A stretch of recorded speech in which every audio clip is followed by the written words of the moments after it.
At narito naman ang mainit na balita mula sa mundo ng politika. Isang malaking balita ang sumalubong sa ating bansa. Ayon sa mga ulat, inaresto si President Kuting ng Norte Jr. at ang kanyang asawa na si First Lady Liza Smags kaugnay ng isang malawakang operasyon laban sa isang sindikato ng mga ilegal na aktibidad. Isang leader ng sindikato na dati kaalyado ng pamilya Marcos ang nagbigay ng impormasyon na nagpatibay sa mga akusasyon.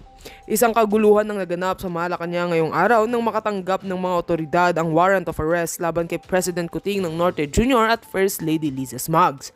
Ayon sa mga investigador, ang mga bagong impormasyon mula sa isang mataas na leader ng isang criminal syndicate ang nagbigay daan upang matutukan ang mga kaugnayan ng Marcos couple sa ilang iligal na operasyon.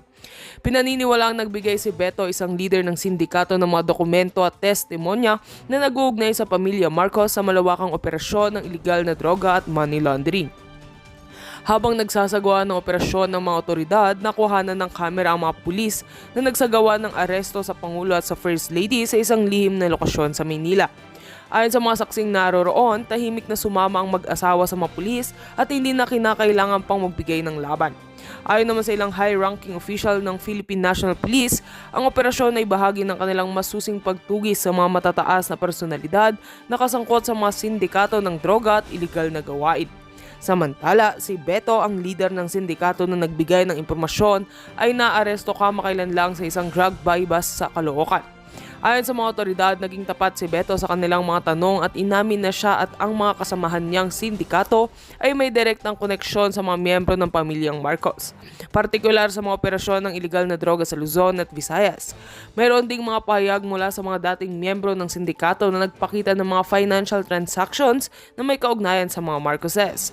Malaking dagok ito sa administrasyon ni President Marcos, lalo na at ang mga kasalukuyang balita ay naglalantad ng mga posibleng koneksyon ng pamilyang Marcos sa mga iligal na aktibidad. Ayon sa mga eksperto sa politika, kung mapapatunayan ang mga akusasyong ito, hindi lamang ang reputasyon ng Pangulo at First Lady ang magbabago, kundi pati na rin ang political landscape ng bansa.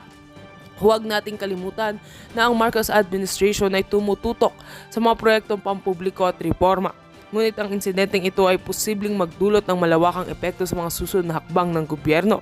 Sa kasalukuyan, patuloy ang mga investigasyon at tinitignan ng mga otoridad ang mga dokumentong nakuha mula kay Beto at iba pang mga miyembro ng sindikato. Habang isinasagawa ang legal na proseso, ang sambayan ng Pilipino ay patuloy na maghihintay sa mga susunod na hakbang ng gobyerno at kung paano ito haharapin ng mga Marcos. At heto ang mga balitang ating pagkakatutukan, at kung bago ka pa lamang sa aking channel ay huwag kakalimutang mag-like, share and subscribe para updated ka sa aming mga bagong balita dito sa Tatak Pinas.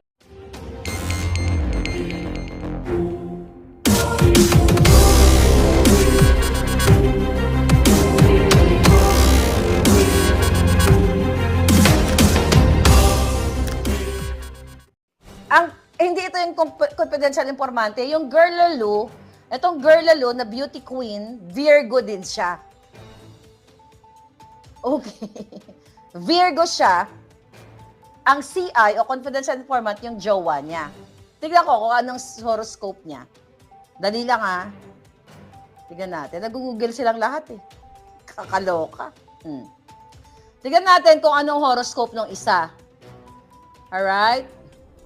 Pero baka magkamali ako. Yun, minsan, di naman perfect no? Pero tignan natin. Tignan natin sa...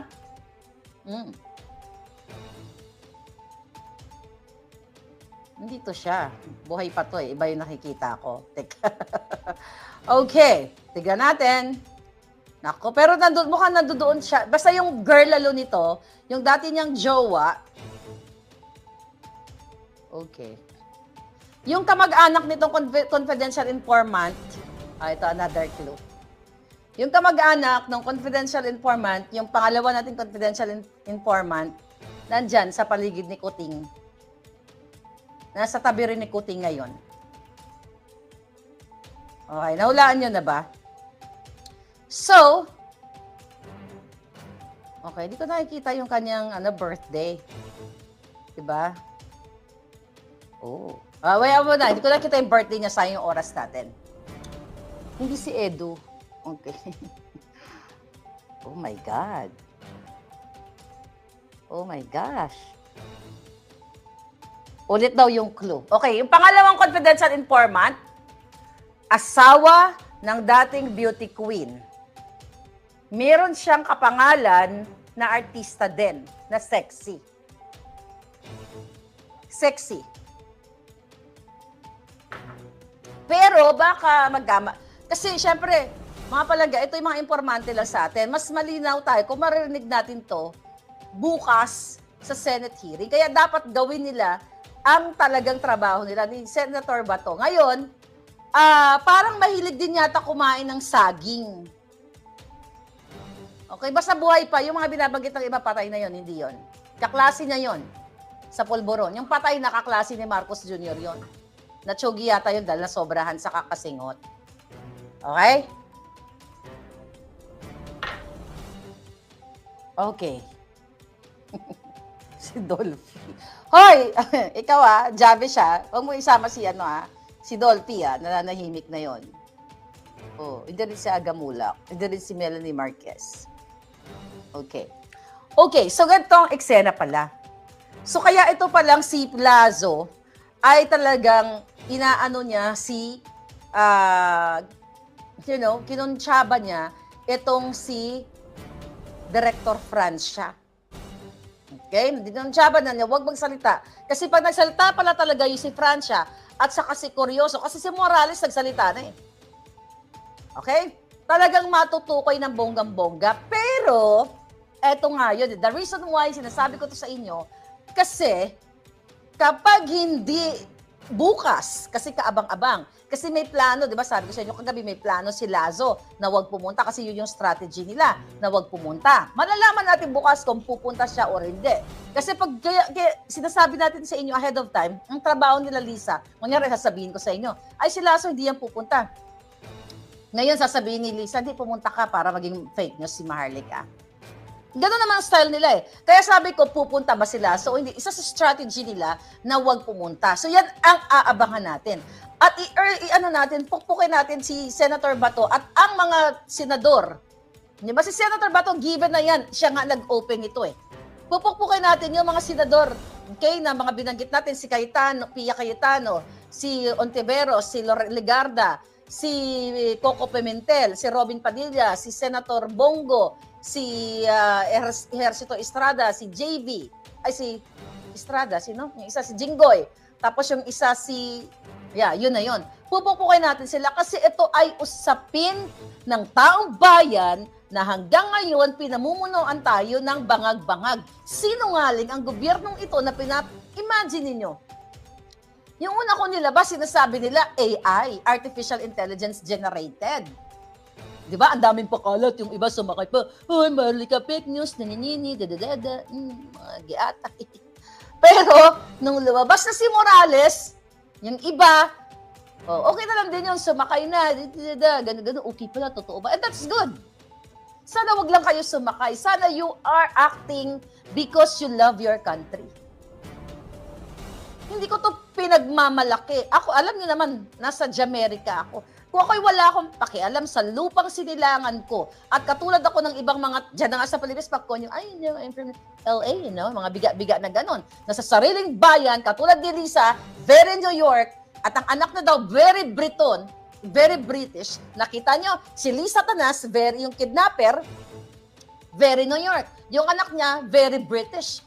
Ba't nandyan ang mga jutang GNMS sa Pilipinas? Ba't nandyan si Marcos Jr. na very British, na kinakamkam yung pera ninyo, nagpapakabangag at pinahirapan ang buhay nyo, at isasala kayo sa bang-bang-bang dyan sa China?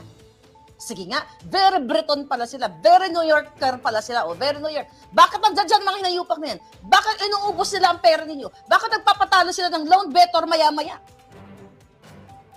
Diba? At sabi ko nga, bantayan at pagdasal din natin si Morales kasi ginagapang siya na hindi siya makarating sa May 7. For whatever, babayaran or something, malalaman ko din yan. Ibe-breaking news din natin yan. Tandaan nyo, hindi makakaligtas ikaw, Lisa, dahil nasa paligid mo mismo yung ahas ko. Nag-acting lamok lang yan, minsan kinakagat ka. Pero makakarating din sa akin. Going back dito, sa issue dito kay Marcos Jr. Okay? Ayaw niyang sagutin kung siya ba ay polboronic o hindi. tinatawanan tayo. Matino ang usapin dito ay nakasalalay ang almost 120 million na Pilipinong kinabukasan ninyo na kayo ay naghihirap ngayon dahil isa sa kamag-anak ninyo ay nalululong sa masamang bisyo. Pero ang presidente ninyo, protektado ang mga manufacturer, ang mga illegal, mga smuggler. Dinadaan lang kayo sa kanyang drama-drama, foodie-foodie daw siya. Tama ba yan? Tapos yan yung pinipick up ng media, the president is foodie, ek. Jutang ginemis, pati yung mga pares-pares na yan, o mga pares, sinasakyan. Sasakyan niyo yung mga trending din na sila Rosmar at sila Diwata, mga ganyan-ganyan. O nakikita ko lang. Sinasakyan ng Pangulo yung bangag. Yan ba ang makakapagbigay sa inyo ng trabaho at pagkain? Ayaw niyang pag-usapan itong issue, ayaw niyang sagutin. Siya ba ay pulboronic or not? At ayaw niyang mag-drug test. At ayaw nilang magpaliwanag. Kung matino yung ginayupak na to, ayaw ipaliwanag bakit 2 minutes lang ang kanyang drug test. And now, these people, yung isang informante natin, baka mahilot ito ng kaibigan ni Pangulong Duterte. Nandoon siya nung maisog. Very visible siya doon. I know this person.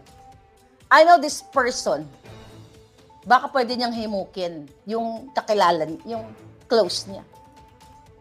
Okay, clue. Balikan natin yung mga kapapasok lang. First clue. Okay, pero dapat marinig natin ito sa Senate bukas. Yung first clue, okay. Okay, yung first clue, bata pa siya. Matanda pa ako. Showbiz din. Okay? Halos para mga showbiz lahat ng mga to eh. So we're just looking forward. Naku, punyeta, ang daming nakahuli. Parang may nahulaan ng mga hitad. Okay. So ito ay, madali lang to eh. Feeling ko, hawak pa nito. Pero actually, nasa PIDEA yung ebidensya nito. Tinatago lang nila eh. Imagine niyo ayaw nila ipalabas. Ang pinag-uusapan natin dito, ang presidenteng ayaw magpatpulburon test. Ang presidenteng bangag na ayaw sagutin kung siya ba ay addictus benedictus. Tinatawanan lang kayo. Katulad nga, sabi ni Atty. Glenchong, katulad ng in-interview siya sa Australia ni Sarah Ferguson nung tinanong siya tungkol sa mga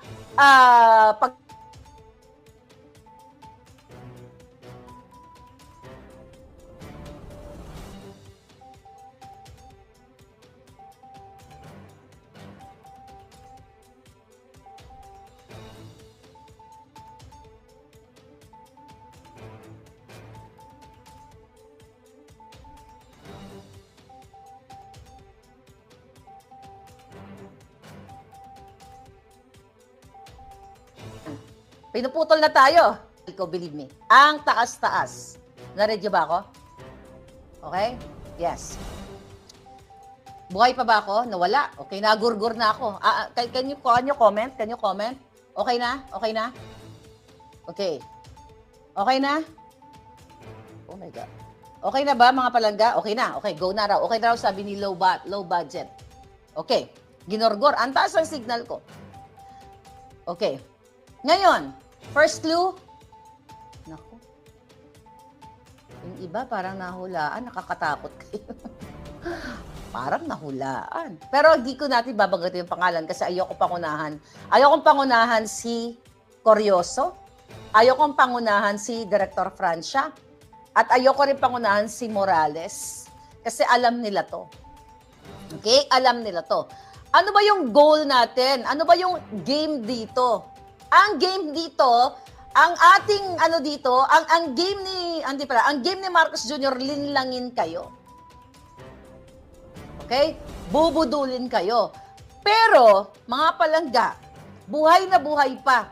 Buhay na buhay pa ang confidential informant.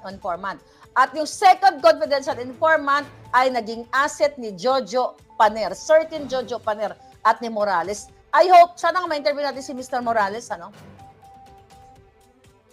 Pero baka wala na siyang time kasi gabi na din sa Pilipinas o matulog na. Di ba? After, subukan natin siyang interviewin. Okay. Kinakabahan na mga bangag, sabi ni Princess. Okay, Orlando Macabus. Kasi pinahulaan mo po, madam. Pares Polboron, sabi ni Scorpio. No, kasi mga palangga, at least, di ba? Kasi nga titignan natin, di ba, this is the way kung paano natin, paano natin sila susukulin. Di ba? Remember, yung una kong pinalabas na pre-op at saka authority to operate. Okay?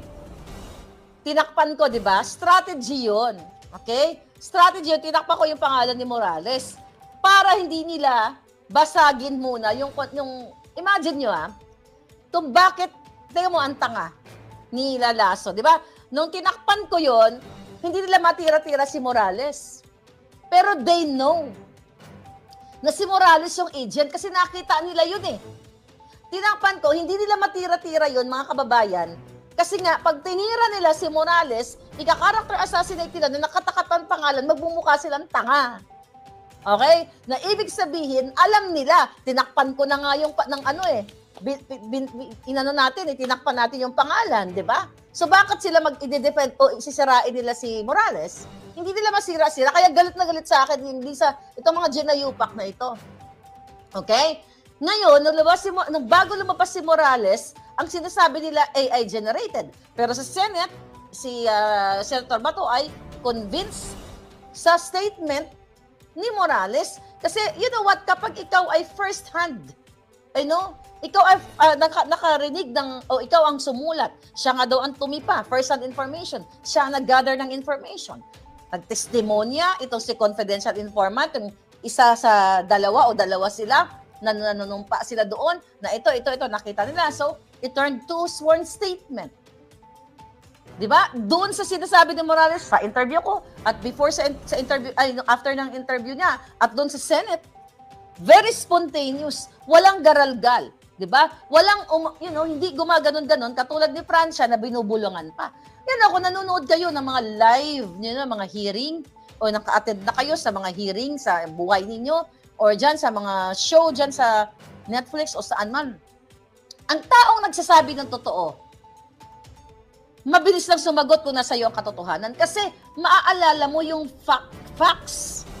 Pero katulad ni Francia, ay hindi ko na po matandaan. Ang sabi ni Morales, 'di ba, nagkita tayo, nag-usap tayo, nasasabi mo, i-deny na lang natin kasi si Francia daw ay director pa, nasa loob pa ng PIDEA, at si Morales daw naman ay wala na sa PIDEA. Kaya ang sabi ni Morales yan ako, may pamilya din naman ako, bakit sila, lalabas sa picture?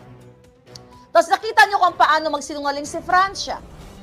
And I feel so sorry sa mga taong ito. I believe may mga pinagsamahan sila. Kasi gano'n naman sa mga trabaho, may mga pinagsamahan niya, mga yan. Pero dumarating sa punto na kailangan mong mamili, bayan o sarili. Yan ang tanong ko sa iyo, Francia. Bayan o sarili? Pag pinili mo ang bayan, hindi ka gagaralgal. Pero pag binili mo ang sarili at gusto mong pagtakpan si Marcos Jr. na bangag, utal-utal ka talaga. At ikaw, kuryoso, yung asawa mo, mamili kayo, bayan o sarili. Kasi pag nagsasabi ka ng totoo, my God, kahit painumin ka ng lambanog, kahit tumambling ka pa ng bonggang-bongga, straightforward at dire-diretso. It's the same thing. It's the same dito kay Morales. Interview sa SMNI, dito sa akin. Interview kay Harry Roque, tapos sa Senate, di ba? Straightforward. Dire-diretso, the same. Intonation, pagkakatanda niya, lahat ng pangyayari. Kaya nga ngayon, okay? Sino may lagnat? Si Senator Bato? Sino nagsabi may lagnat siya? Kitang-kita sa body language, sabi ni footballero. Ayun na nga palangga. So, dalawa na. Nakuha nyo na ba? Kung sino sulat ko ngayon yung confidential informant number 1 tsaka number 2. Kasi may nakuhula na eh. Actually, nandiyan kanina sa mga comment. Okay? So, ang kailangan na lang natin ay ilabas sila. I don't think na nagugurgurin kayo. Can you do something for your country? Pero yung ang confidential informant, medyo baka hindi lumabas yun. Pero kung ipapatawag yun ni Senator Bato, malalaman natin kung uutal-utal siya. Pwede siya magsinungaling. Okay? Pwede siya magsinungaling. Pero hindi siya pwede makapagsinungaling kapag, magsinungaling man siya sa harap ng Senado, ba't taong bayan ang magsasabi kung ito ba ay totoo o hindi? Kasi malalaman naman natin yung the way sila sumagot eh. Yung isa, baka mahimok nung kaibigan ni Pangulong Duterte. Baka mahimok yun eh. Tapos si Miss Maricel Soriano nga, sabi ko nga, dapat siya maging super inday din. 'Di ba? Diamond Star, 'di ba? Diamond Star, hindi pa titibag yan eh. I hope she will tell the truth and nothing but the truth. Nakakaloka itong mga palanggang ito. Ano daw, Marley Cabala na si Willie. Bruce Willis. Malay mo, may contribute si Willie Rebillame. You'll never know. Baka,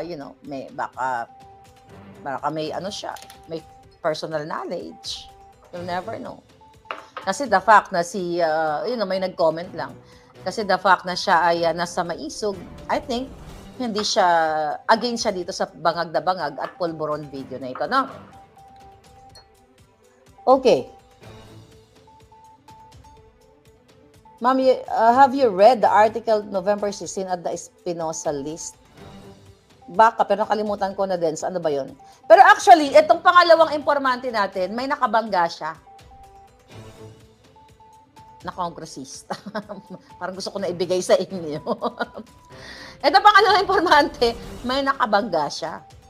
Okay? Na politiko din. Ako yung pumasok sa politika eh. Punyeta, ang hirap ng Well, you know what? Kasi kaya natin sinasabi ayaw niyong pumasok sa politika. Kasi yung pangit na imahe ng mga politikong mga kawatan. Kasi alam mo, kung ako dyan kunyari ako, no? Ako ay presidente niyo. Sige, pagbigyan na natin. Kunyari lang.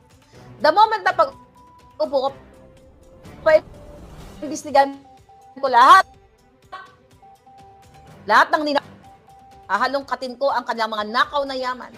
Di ba sabi ko, executive number 1, bangin sa Malacanang, imbis na yung mga fashion show na ginagawa ni Kuting at ni Lisa dyan sa mga Jotang Genemes na mga designers. Bangin ang ipapagawa natin. Hindi fashion show, ilulubog natin ng bonggang-bongga lahat ng mga kawatan. Okay. AI butod. Okay. Nawawala ba? Ay, bakit? Nawala ako? Hello, mic test. Wow. Really, Charlie? So ngayon, yung isa patay na, hindi na yon. Okay, wala na yon. Yung patay, yung dasa patay na yun, wala na. Hindi yung kasali. Okay? Okay, close na natin si Daza. Hindi siya kasali palangga. Dead na yon. So hindi siya kasali sa informant. Okay na, ayan na. Meron naman pala eh. Nyeta, sino yan? Baka troll yan. Nagluloko niyo ako Okay? Malakas naman daw ang signal. Initial clues, sabi ni Ru. Naku, halos ibigay ko na nga sa inyo Okay? Binigay ko na sa inyo yung first one. May mga nakahula na nga eh. Nandiyan na kanina, nahulaan na nila.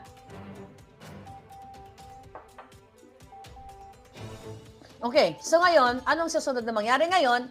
Maliban pa doon, may gumagapang kay Morales na hindi makarating sa May 7. Kaya pray natin siya kasi ginagawa nila ng paraan. I don't know kung anong paraan ang ginagawa nila kay Morales, but I don't think Morales will, I don't think na mabibili nila si Morales. Hindi nila mabibili yan. Kaya makikita natin siya tomorrow. Kailangan siya magstay alive. Kasi sinabi naman niya na kapag may mangyari sa kanya, ang walang ibang magugurgur sa kanya ay si Marcos Jr. Hindi yung ex-wife. Wala yun, palangga.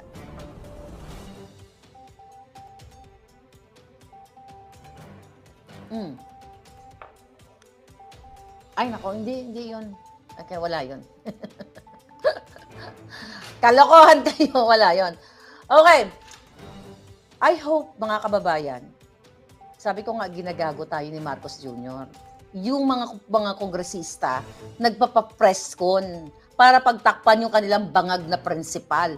bangag na si Marcos Jr. Wala kayong kakampi. Ako, tayong lahat dito, na almost, 17,000 plus live viewers, hindi natin kakampi itong mga jutang ginimis sa Kongreso at yung mga palpak sa Senado.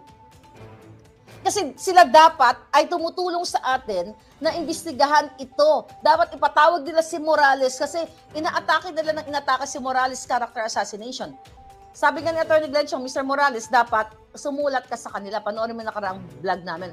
Sulatan mo itong si Speaker Tambalusos na inasubmit mo yung sarili mo for an investigation para doon magisa kanila, di ba? Kung gusto kanilang gisahin, gusto kanilang sirain at sabihin ikaw yung nagsisinungaling, gusto kanilang i-contempt, edi-imbitahin kanila sa Congress. Para pag nakita nila nagsisinungaling ka, i-contempt ka. Pero, again, natatakot sila kasi nasa iyo ang katotohanan. Okay, nasa iyo. At nakikita ng taong bayan at ako'y natutuwa, mga kababayan.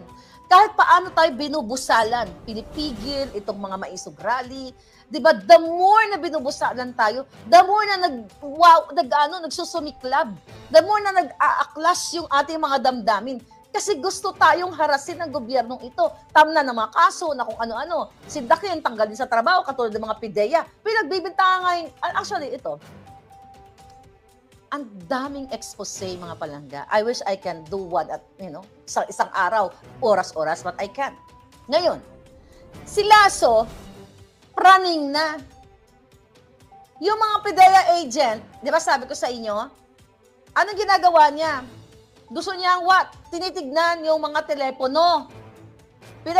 Pinaghinalaan lahat sila. Si Morales, ayon sa ating source, pina-wiretap na nila. Kasi kung baka, gusto nila makakuha ng information kung sino ang nagkausap ni Morales sa loob ng PIDEA. Imagine mo, itong mga hayop na gobyerno ito, imbis na panagutin si Marcos Jr., ang pinagkakabalahan ni Bangag Lasso, isa pa yan, alamin kung sino yung makakausap ni Morales. Is that for the country? Hindi ba dapat matuwa si Lasso sa akin? Dahil nailabas ko dito na ang presidente natin ay bangag. Pero hindi siya matutuwa. Gusto nga lang ako pag-gurgur, di ba? Kasi they are not for you. They are not for the country. They are for the money. They are for the smuggling. Lahat. Yaan, di ba? Sinabi ko sa inyo, in-expose ko na dito, na itong kasabwat ni Lasso, na si Emeterio Ramil Bitong, na 2 ang passport, ay binigyan kaagad ni Lasso ng 2.5 million ayon sa ating informante. Hindi pa nakakaupo, kasi hindi pa nga na-approve yung kanyang appointment, di ba?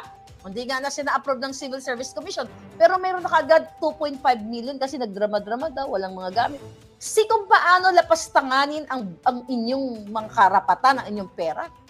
Bakit ko tinataya ang buhay ko dito? Ano bang mapapala ako dito? Jutang Ginemes, ang binabangga ko, presidenteng bangag at ang mga kasabot niyang mga billionaire na ang negosyo ay smuggling at pulburon. Anong mapapala ako dito? Pero iniisip ko na lang, ito mission sa akin ng Diyos. At least may isang taong tumatayo at kayo, kasama kayo, nasa gilid ko kayo, nasa harapan ko kayo, lahat tayo at dyan sa mga maisog na tumatayo dito sa bangag na presidente. Kung walang tatayo, bababuyin kayo forever. At ang mga anak ninyo, pag pinagtrepan ng mga anak ng politiko, wherever, barangay, kung magsimula sa barangay, pataas, kawawa kayo kasi hawak nila ang batas. Sila lang ang pwedeng mag-power trip sa inyo. Siguro naman, ang iba sa inyo na-experience yan. Kamag-anak ko si Mayor, si Governor, si Kapitan. Kapitan pa nga lang ng barangay. Mayayabang na, kaya ako babangasin ko lahat ng mga jutang Ginemes sa mga yan. Ito yung nilalaban ko. Kung patuloy ninyo na suportahan ng isang bangag, ang dasal ko lang sana hindi nyo maranasan kung paano lapastanganin, kung paano pahirapan ng mga politikong bangag katulad ni Marcos Jr. at lahat ng mga kaalyado niya. Nakita niyo sa Pilipinas, kaya nga third world country tayo, forever tayo, baka magiging 10th world country pa tayo. Lubulusok tayo papuntang kumunoy kung hindi kayo kikilos. Religious sector, men and women in uniform. Syo nga ba kayo? Wala ba kayong utak? Aral-aral kayo sa PMA? Abogado pa kayo? Kayo, mga jutang Ginemes. Hindi nyo ba nakikita bangag presidente nyo? Tahimik kayo. Bakit? Nakikinabang kayo? Bakit wala kayong kibo? Yung mga negosyante, Bakit? Dumidikit kayo kasi para